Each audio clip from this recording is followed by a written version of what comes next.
But let's get straight into the Tottenham update now. We've got a few tidbits to talk about regarding Ange's press conference and a few signings potentially. And we're going to start off talking about the Tottenham injury news brought to you by Ange Postecoglou in the press conference today. And he says, Brennan Johnson has reported some soreness in his calf. Spurs are checking to see if he's available for the Everton game. He also added Bissouma is also feeling a bit sore, but didn't specify in which area. Timo Werner is set to miss 3 to 4 weeks with a hamstring injury. Ben Davies should be back, and Fraser Forster as well has returned to the squad.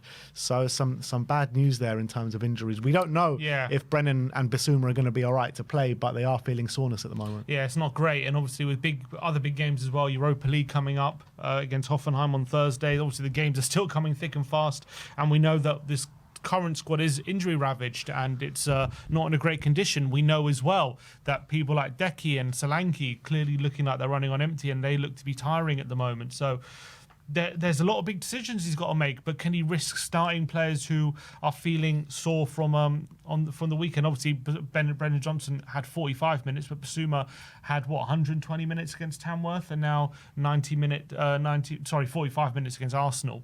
But clearly he's struggling with something. Bentancur as well, still unavailable for this game due to the concussion protocol, so we have to wait one more game to have him.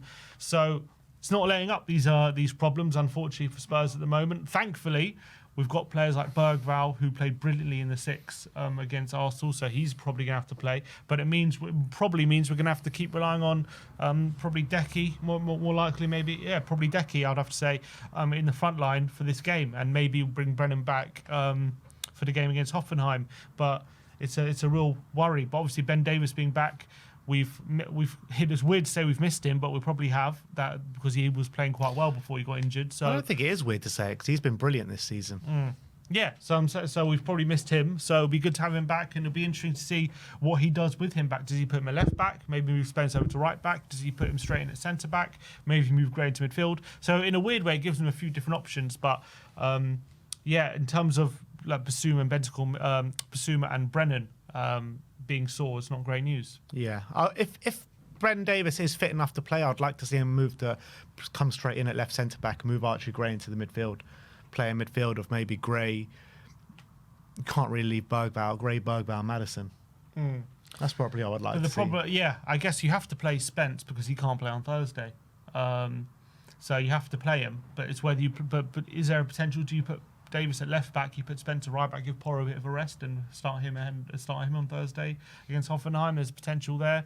With we know Everton a bit physical side. Could it maybe that bit of physicality added to the team might help potentially? And is Ben Davies even going to be able to play 2 games in a week as well? Well, he's going to have to. I mean, I don't know. What else do we do?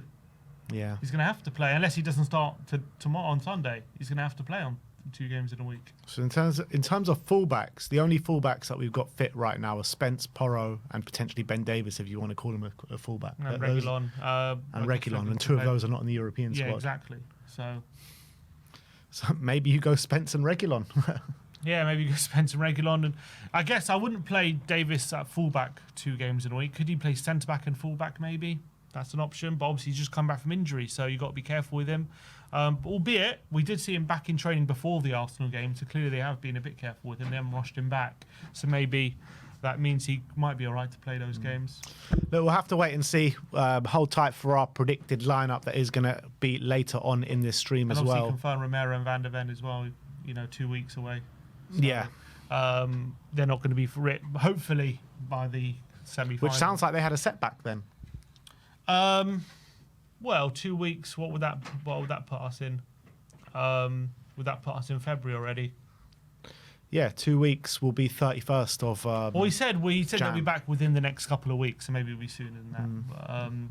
But I'm guessing that he said both of them, so maybe I don't know what the timelines are both.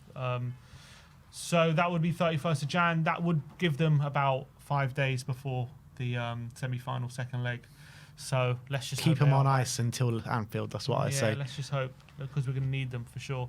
But they could also do the game before that game as well, just to get back into the swing of things. Yeah, maybe not start, but maybe get a few minutes in their legs. But let's move on. Matt Law has done an article regarding Ange Postecoglou and his future at Spurs. And he says that Spurs are now trying to prove that Postecoglou will not be undermined and the squad can no longer sit around and wait for a manager to be sacked when they fail to perform or step out of line. There is a recognition internally that some of Ange's more experienced players have let him down so far this season. There has been no suggestion that the Everton game has become a do-or-die scenario for Ange Postecoglou's job. Interesting what he says about, the more experienced players have let him down this season. It's something that, I was kind of alluding to after the Arsenal game when saying that the younger players, the ones that stepped up in pre-season, are stepping up now. I wonder who he's particularly talking about. Well, I read the article. He was mentioning by name Son, Werner, Basuma, Romero, and Maddison. I mean, that's the whole leadership group, pretty much, isn't it? I don't know. He didn't say those are specifically the ones letting him down, but he did name those are the ones who he could be alluding to. So maybe that's something. Obviously, in this current run of form, we know they definitely haven't been good, and they've definitely, when players like Bergvall and Gray were asking for big performances from them in big games, and they've been putting out really strong performances, the other guys have been found wanting more often than not and haven't really stepped up in this really difficult period, and we really needed them to really find a new level. And for one reason or another, it hasn't happened, and I agree. I think that has been a massive disappointment. I understand the circumstances, but it has been a big disappointment that in a lot of these games, they've just been anonymous and haven't really been shown for the ball. They haven't been kind of stepping up for the team, and what we need them has been dragging us through this period, and they haven't been doing that, and that's been a massive disappointment. I also read the article and it was saying how outsiders and people who have previously worked with Daniel Levy are shocked that at this stage that Daniel Levy hasn't pulled the trigger like he has in previous tenures, because they basically said based on what he's done previously he would have sacked him by now, and clearly he hasn't. But they also said sources inside Tottenham have indicated that Daniel Levy is determined not to basically continue the 18-month cycle, which is basically we've been talking about, the 18-month cycle managers, where we've gone through a tough period, we've sacked the manager, and then the cycle starts again, we go for an interim, or we go bring someone in to save the scenario, and then 18 months time we're back in that stage. So we're determined to kind of break that cycle. And albeit there is an understanding that if we can continue to lose games at this rate, obviously that's not sustainable, but right now that is the position that we're holding. We want to give Ange Postecoglou every opportunity to turn it around. I do think that's best course of action. As I've said, I think that would be a good departure from how we've been dealing with managers and how they've been running the club from that point of view over the past, especially 5 years since Pochettino's left. They said there's an understanding that things need to change and they can't keep going through the same cycle, which is, for me, a breath of fresh air. Albeit, understand the position we're in, and I understand no one's happy being where we are, and I understand the run of form we're on and all these different aspects. And of course, there is a bit of an irony that it's probably the worst we've ever been, and that's when he's decided to stick with him. So there is a bit of irony there when we had team managers like Jose and Conte at the helm, where even Pochettino at that point as well, where you could have said definitely he should have stuck with them. There's more of a case that he should have stuck with those managers at those points than Ange now. But for one, I'm glad that he's sticking with him. I think that is the right course of action. And not to say that just because he's sticking with it now, it's going to be the right decision, or even at the end of the season that might change. But I just think right now you should give him every opportunity to turn it around. You should give him the cup runs, and I think we should give this project every opportunity to succeed. And if it doesn't, then it doesn't. But I think right now that's the best course of action, and I'm glad to hear it personally.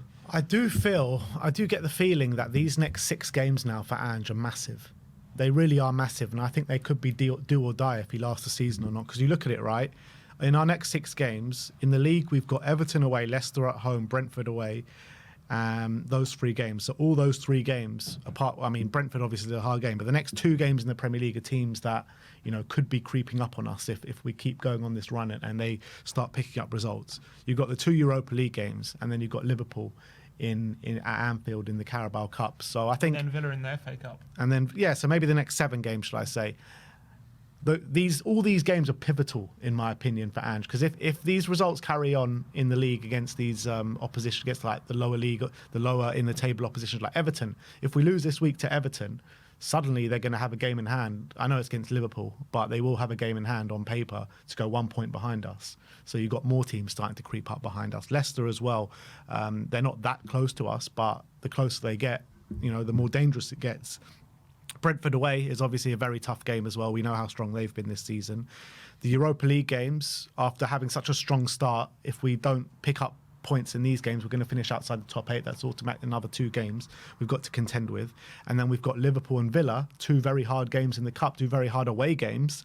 And if we go out these 2 cups now in the next 7 games, we drop out the top 8 of the Europa League, plus the league form doesn't pick up over these next 3 important games with teams in and around us, I feel like his job could be a bit untenable after that. I agree. I think this in terms of this season, in terms of getting anything out of this season, the next 7 games are absolutely pivotal. We could be sitting at the end of those 7 games in a cup final, in a Europa League knockouts. Last 16 already be in, or last 32? I'm not sure. I think last 16 already. If we get in the top 8, it'll be the last 16. Yeah, so we could be in the last 16 Europa. We could be in a final. We could be in the next round of the FA Cup, and obviously we're not going to be anywhere in the league. But we could be just like safely mid-table, and then still in all those cups. But we could also be out of everything and also needing to play a playoff in the Europa League on top of that. So I think we've probably already made that, regardless, even if we lose the next 2 in the Europa League. But we should be. We don't want those extra 2 games in February. The schedule's already chock-a-block as it is. So we really could do with some free midweeks if we can help it. So it's massive, no doubt about it. And I think if we do end up losing all those games and we're out of all the cups and we're creeping on relegation, I think it will be untenable at that point.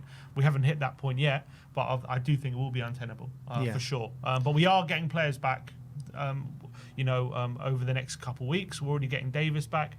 Ange is, obviously we'll get onto his comments on signings, but he says he's confident we'll get some signings in the next week or so. We'll have to hope, we have to pray that we do. And let's hope we can start to turn that form around. But no doubt about it, the next month is massive. Yeah, it really is. And I do feel like Daniel Levy, obviously he came under a lot of stick, didn't he? For the Jose Mourinho sacking a week before a final. I mean, everyone always goes back to that about with a stick to beat Daniel with, and that's quite rightly so. You don't sack a manager of Jose Mourinho's ilk in the week leading up to a final and put Ryan Mason in charge against Pep Guardiola at Wembley. It's just crazy talk. So I just feel like that as well. That decision he made is having a bit of an impact into the decisions he's making at the moment as well.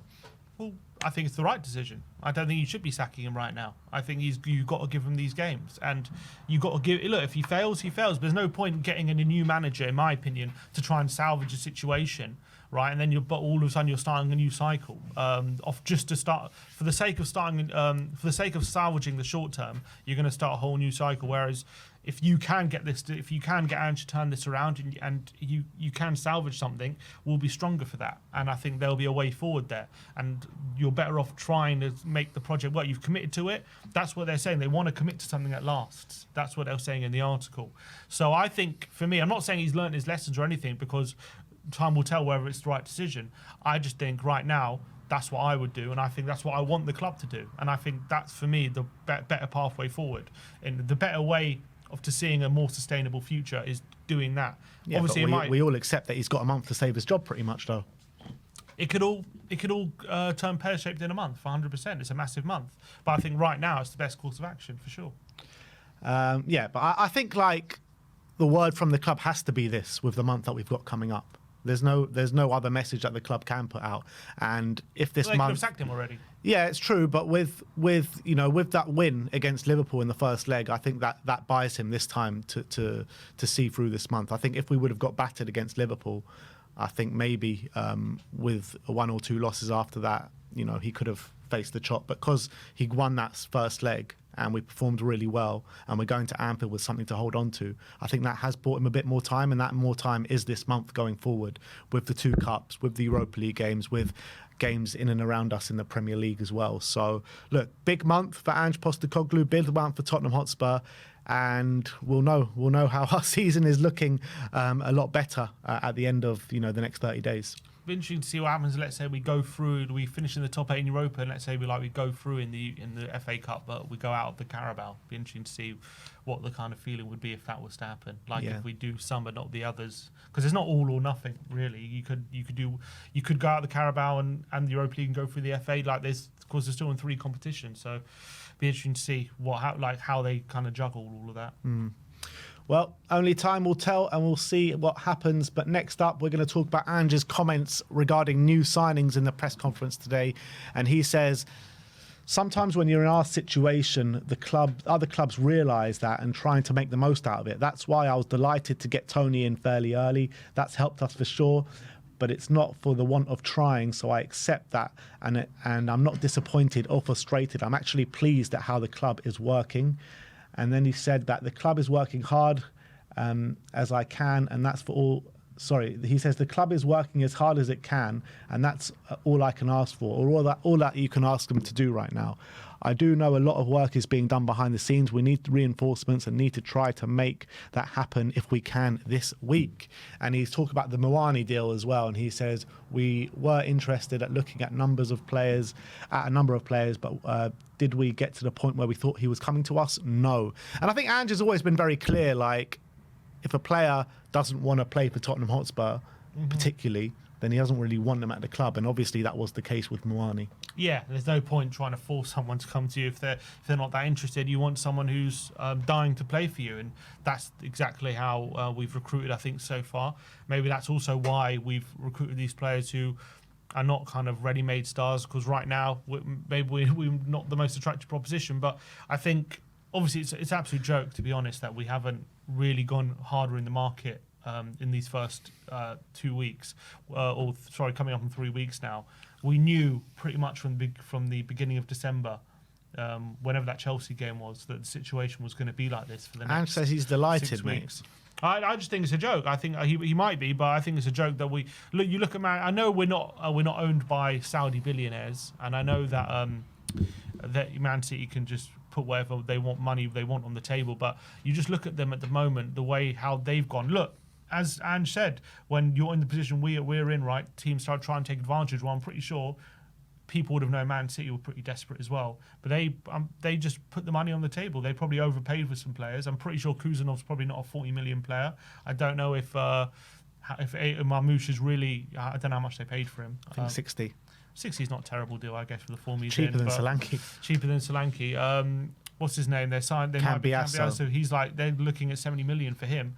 And they probably did overpay for 70 million for Cambiasso is a bit nuts. They probably did overpay, but they know the situation they're in. The only way to salvage it is to put their money where their mouth is, and we need to do the same, especially with the dire situation we've been in for 6 weeks now. We see clear evidence on the pitch of how much it's hurting us, and the fact that we've waited so long and we're dawdling in the market, we're not going really, really hard, and if it means overpaying, that money can be saved up by a few league positions. You know what I mean? We're at the moment, we're dropping like a rock. We need help. We need reinforcement. So I think the fact that there's no kind of movement at the moment. I know things can happen very quickly in the market. We saw with Kinski, there was no rumours, then the next day he signed. So I know things can happen very quickly, but we needed signings right at the beginning of this window. And the fact that when we're entering the third week of this window now and we don't seem close to any more signings is ridiculous. It's ridiculous. I do completely agree with that wholeheartedly. I mean, with the situation we're in, if you get overcharged a little bit and you have to overpay, then so be it. So be it. It's not like they don't have the money. Like there's payment structures that you can do and all this stuff, and you've got to identify the targets coming into the window, and you've got to get them done in the first couple of weeks. We desperately needed players, for the likes of the North London derby and these massive games that we've had. So get players in, for God's sake. Get players in. And I don't buy that. And just saying he's delighted about how hard the club is working, I just don't really buy that. I'm sure he's not delighted that we got no players in. Look, he's the one who knows obviously more behind the scenes. Maybe he knows who they're talking to and if there's negotiations underway. I don't know. Yeah, but obviously we're sitting here 17th of January. Yeah, but we might be close to someone, and I don't know. I don't know personally.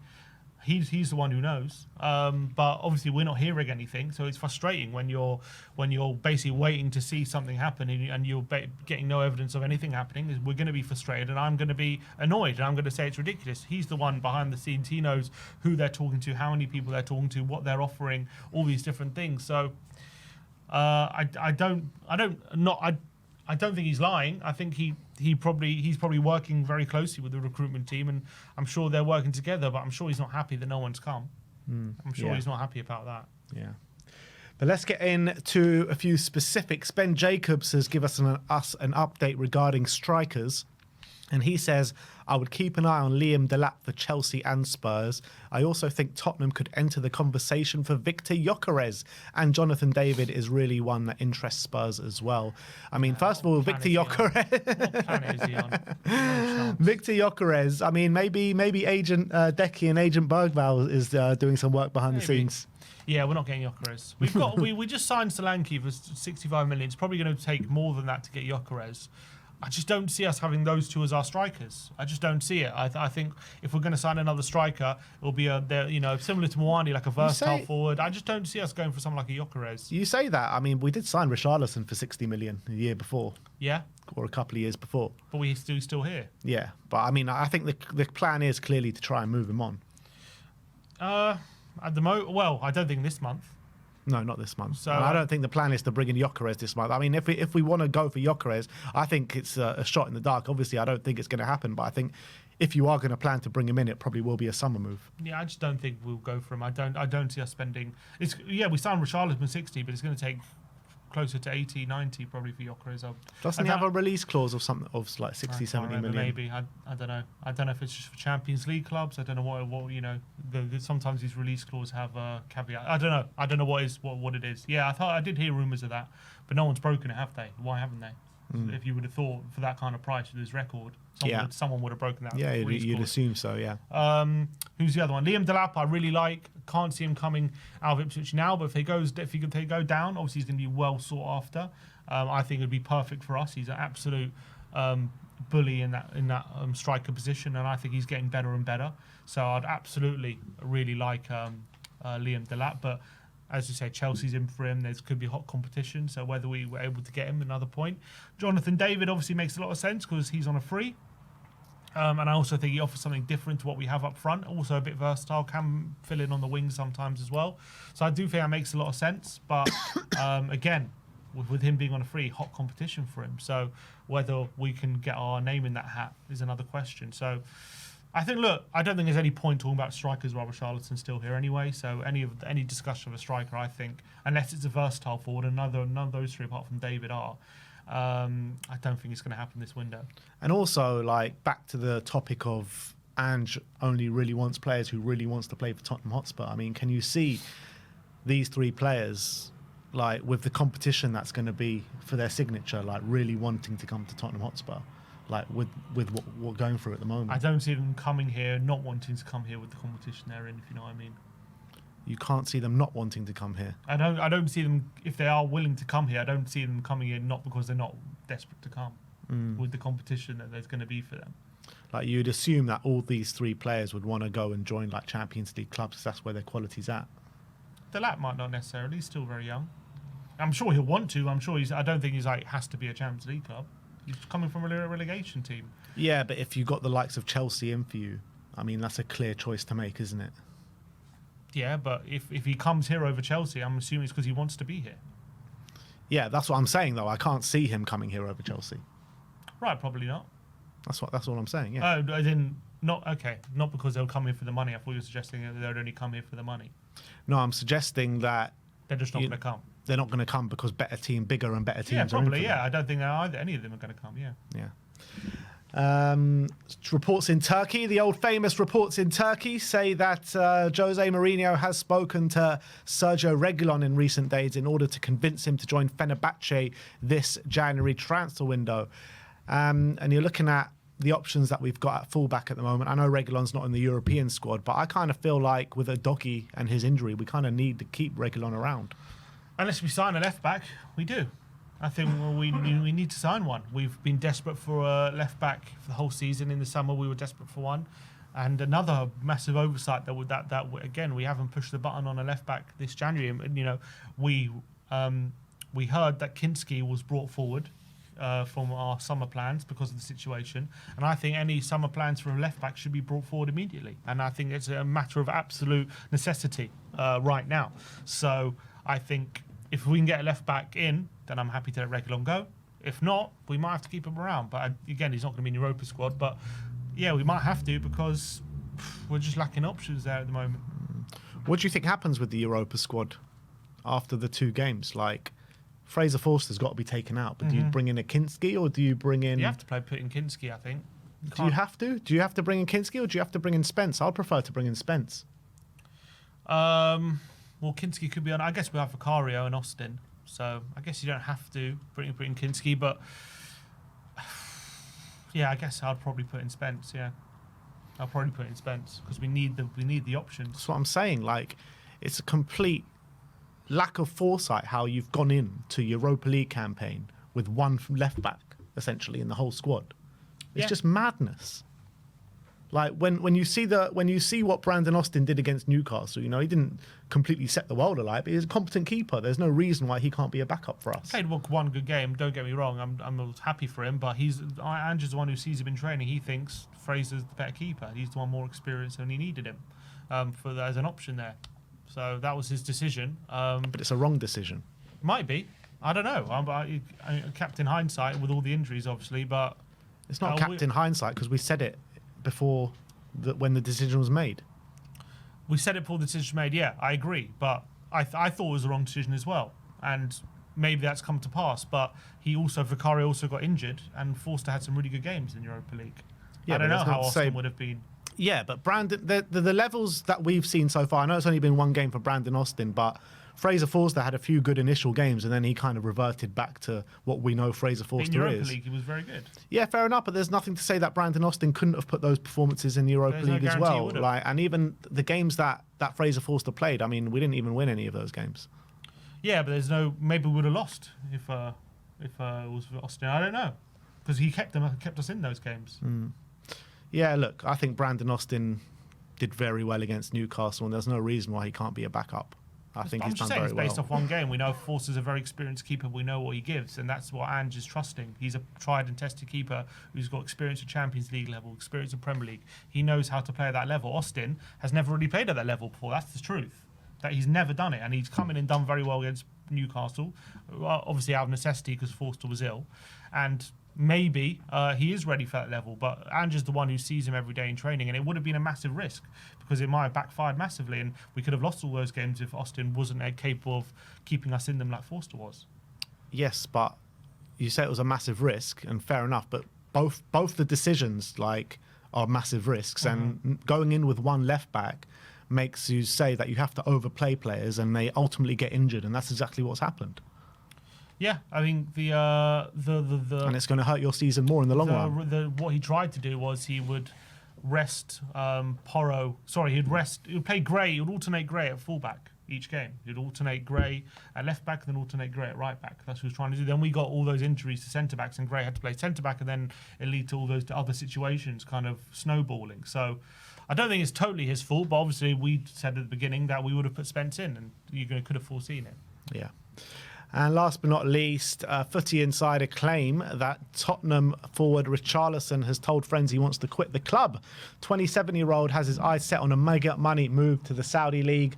No deal is close, but Richarlison has made his mind up to leave Tottenham.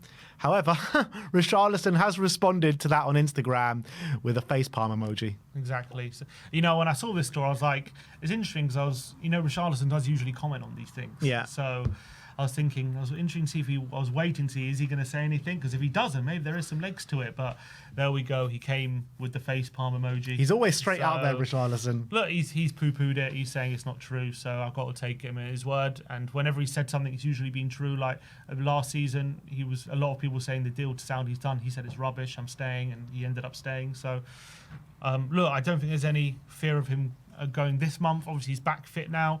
Hopefully he can be an option. Hopefully he can stay fit because we know when he's fit and at the top of his game, he can be a good player for us. And we're going to need him over these next 6 months. So At the end of the season, there's probably a conversation to have.